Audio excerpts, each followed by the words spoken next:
This is Nilsson, the mad scientist of muscle, and what I've got for you today is something just a little bit different. This is actually near-maximal interval cardio training.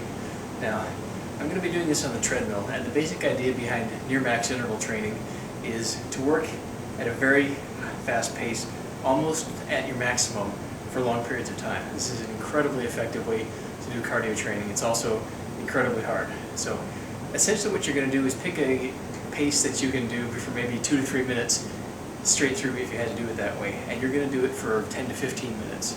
And the way you're going to do it is you're going to do a short block of time, and then you're going to rest very, very short, and then you're going to keep going. For example, what I like to start with is 10 seconds on, 5 seconds off, 10 seconds on, 5 seconds off.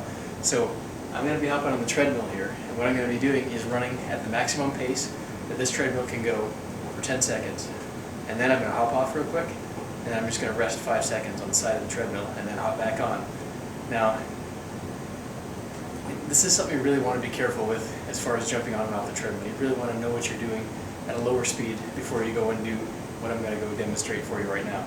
You can also do this on a bike, you can do it on a stair machine, you can do it on any piece of cardio equipment. You can do this when you're out going for a run outside. But bottom line, if you do this on the treadmill, make sure you know what you're doing. Make sure you grab onto the rails so you're solidly supporting yourself before you ever let go on the onto the tread. So I'll give you a quick demo of that, and you'll see pretty quick how I'm doing it. It's actually not too hard to do. Like I said, near max interval training, you're working at a point that's very near your anaerobic threshold, which is the point where your body starts to build up the lactic acid and starts to basically shut down the muscles. So we're going to go just a little bit over that, and then pull back, and just a little bit over that, and then pull back. And we're going to do this for a long stretch of time. So you're working very close to your maximum training level, and for very long periods of time. So let me give you a quick demo here. I'm going to do a few minutes of this style of training, and then I'll shut down the camera, and then I will come back and show you closer at the end of the workout where I'm at. So that'll be fun. Now, one thing you're also going to notice is when I'm running, I actually run on the balls of my feet. I don't run heel-toe. I find this is much better for absorbing the impact, especially with running, even when you're on pavement or if you're on the treadmill.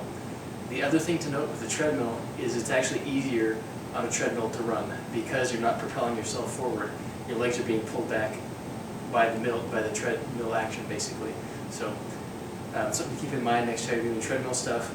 Otherwise, you're just doing a lot of hip flexor work and you're not working the glutes very much. So next time you're on the treadmill, make sure you're actively pushing your leg back and trying to push yourself forward. It'll help a lot as far as getting more out of the treadmill movement. So make sure you stand with your feet to the side first.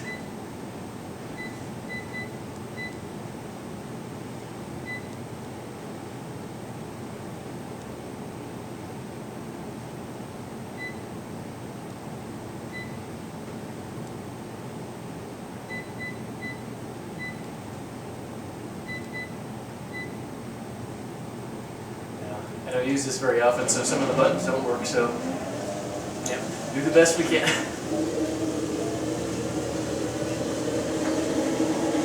So when I actually go ahead and jump, and I apologize for all the noise in here, it's going to get even louder once I start running, but you're going to see me supporting myself on these bars, so make sure you're doing that completely. Then I'm going to set my feet on the tread and match the speed before I ever put any body weight down on the tread. This is really the key, and it's the same thing when you're jumping off. You don't want to just jump right off. You actually want to get your hands on these rails before you ever step off and make any adjustments to your speed. So make sure you're very clear on that when you're doing this.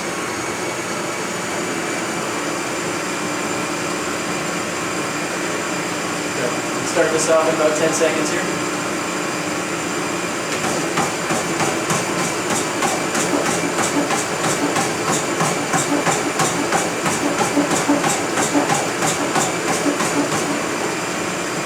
Like that.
example of near-maximal interval training. Now, what you can also do with these intervals, I was doing a 10-second on, 5-second off. You can change those intervals in the ratios as well. For example, you can do 15 seconds on, 5 seconds off, or 20, 25, or whatever seconds on, and 5 to 10 seconds off. Definitely want to keep that rest period fairly short so that you're not just turning it into regular intervals. Now, one of the things I like to do is to keep it fairly easy to keep track of. For example, doing the 10 and 5, when you look at the timer, it's easier to read that. If you're doing like a 15 and 5, then you're doing every 20 seconds. If you're doing a 25 and 5, then you're doing every 30 seconds. So it makes it easier, especially on cardio equipment, to really get that going in that fashion. Now, I also do this while running outside sometimes. And what I like to do with that is have a stopwatch on my wrist that has an alarm that goes off every 30 seconds. So I run for 30 seconds. When that beeper goes off, that's when I stop, and I start walking a little bit.